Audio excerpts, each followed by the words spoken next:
Après la dernière vidéo, j'ai préféré prendre une pause et revenir aux sources.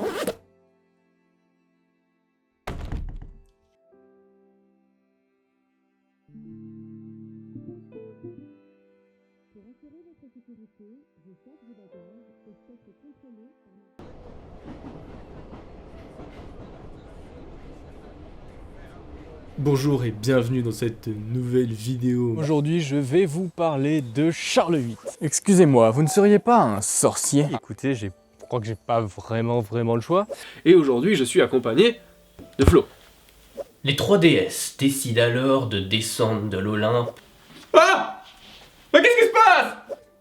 Mais qu'est-ce que c'est que ce cinéma? Bonjour messieurs, comment allez-vous? Bien le bonjour. Aujourd'hui, on va parler de... Comment tu sais? Ah oui.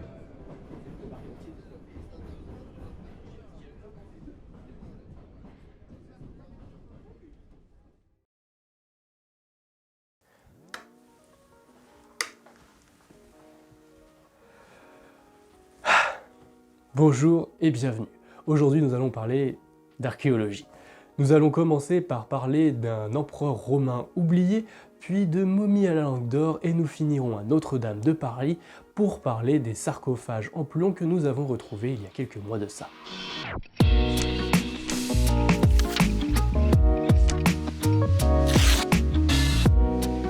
Vous voyez cette pièce de monnaie, elle est belle, elle est vraie, mais en fait, non. Ouais. Tu fais quoi? Tu tournes ta vidéo des 5 ans tout seul dans ta chambre? Ouais, je me suis dit je revenais à la nature de YouTube, quoi, tout seul dans sa chambre. Tu veux pas changer ça pour une fois? Bon allez, je fais quoi et je me mets où? Bah, si tu veux m'aider, on va te mettre par là-bas. Ouais. Et bah, moi je vais expliquer les articles et puis tu me coupes quand ça t'amuse ou quand t'as un truc qui est pas clair, on fait comme ça. Ok. Est-ce que vous voyez cette pièce de... Genre là, je peux te couper? Oui, y a vraiment pas de souci, mais pourquoi? Parce que ça m'amuse. Ok, y a pas de souci. En tout cas, je vais juste quand même essayer de faire une phrase complète. Je sais pas si vous voyez cette pièce de monnaie, elle est belle, elle est vraie, et en fait non. Mais en fait si. C'est pas clair là. Eh bien figure-toi que cette pièce ainsi que ses 4 jumelles étaient considérées comme des fausses. Du coup, l'empereur qui était dessus était considéré aussi comme fictif?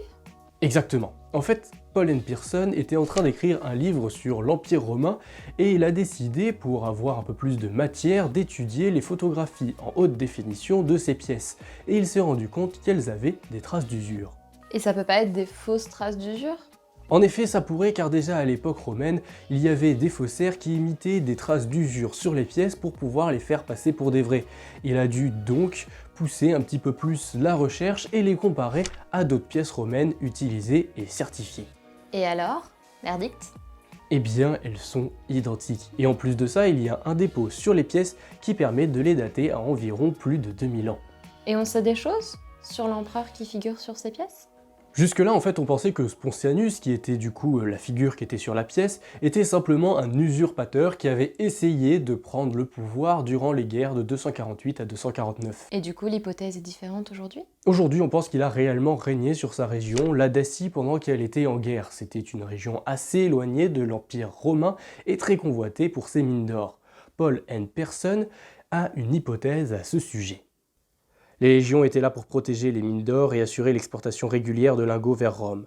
Lorsque cela s'est avéré impossible, ils ont peut-être songé à leur propre survie et frappé des pièces d'or brutes pour maintenir l'économie locale.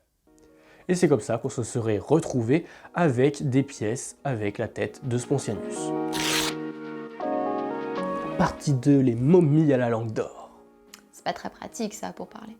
Eh bien peut-être que si, mais on y reviendra un petit peu plus tard. Les momies à la langue d'or ont été retrouvées sur l'extension du site de Cuenca découvert en 1989 où des individus avaient vécu entre -300 avant Jésus-Christ et 640 après Jésus-Christ. Il me semble que c'est pas la première fois que ça arrive. En effet, en 2021, à Taposiris Magna, des découvertes similaires avaient été faites sur des tombes datant de la même période. Et on sait pourquoi ils font ça? Eh bien, l'une des théories serait que ça permettrait aux défunts de voyager vers l'au-delà et de communiquer avec Osiris sans faire aucun son. car celui-ci détesterait le bruit. Et du coup, c'était quoi en fait cette langue dorée? Enfin, on leur arrachait la langue ou Non, je crois pas. C'est vrai que c'est pas très clair, mais je crois qu'il recouvrait simplement les langues d'une feuille d'or. Finissons avec des nouvelles des sarcophages retrouvés sous la cathédrale de Notre-Dame de Paris. Ouais, ça t'en avait parlé au mois de mars. Exactement. Bonne mémoire. J'ai révisé avant de venir. Ok, bah juste bon taf du coup. Il y avait donc 2 sarcophages, et l'un des deux a été précisément identifié. Il s'agit de Antoine de la Porte, chanoine de l'église décédé le 24 décembre 1710 en sa 83e année. Comment on sait tout ça? Alors en fait, c'était gravé sur une plaque. Mais par contre, ce qui est vachement intéressant, c'est que ce gars-là, on le connaissait déjà avant, mais sous le surnom du chanoine jubilé. Alors on l'appelait comme ça parce qu'il a pratiqué sa fonction pendant plus de 50 ans à Notre-Dame de Paris. C'est pas mal d'avoir autant d'indices pour la recherche. Et du coup, l'autre corps? Et On sait pas. Passionnant. bon, voilà, ce qu'on sait à peu près, hein, c'est que c'est un homme, qu'il a vécu entre le 14e et le 17e siècle, et qu'il avait entre 25 et 40 ans lors de son décès. Voilà. Ouais, c'est pas très précis quoi. Après, on a quand même quelques hypothèses, on a vu quelques trucs. Par exemple, son crâne, qui a été scindé en deux lors de l'embaumement, présente une légère déformation, et on pense que du coup, durant sa jeunesse, il aurait porté une coiffe. C'est mieux que rien. Après, on a aussi retrouvé des traces de feuilles et de fleurs, hein, qui nous font penser à une couronne végétale qu'on aurait posée sur lui lors de l'enterrement, ce qui nous fait dire qu'il avait plutôt un statut aristocratique. Faut dire que le gars est quand même enterré sous Notre-Dame de Paris. On se doute que c'est quelqu'un d'important quand même. Eh bien, merci d'avoir tourné avec moi, c'était très cool. Bah avec plaisir. C'était peut-être mieux que d'être tout seul dans ma chambre pour mes 5 ans. 5 ans, ça se fête. Eh bien, merci d'avoir regardé, et à bientôt. À bientôt.